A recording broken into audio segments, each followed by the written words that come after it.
সমবেত হয়েছি। আপনারা জানেন 1959 সালে পশ্চিমবঙ্গে যে খাদ্যের সংকট দেখা যায়,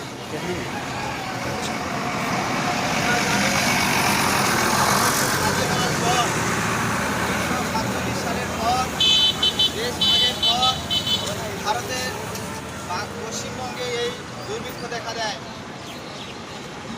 দেশ ভাগের সময় বহু মানুষ বাংলাদেশ থেকে যে বঙ্গে আসে, ফলে বাংলাদেশ একটি পাট উৎপাদনশীল দেশ, সেখানে প্রচুর পাট চাষ হয়।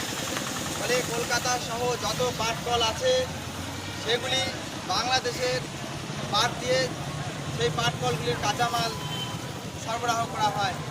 কিন্তু সেখানকার মানুষেরা দলে দলে স্থানান্তরিত হয়ে এ বাংলায় যখন আসে,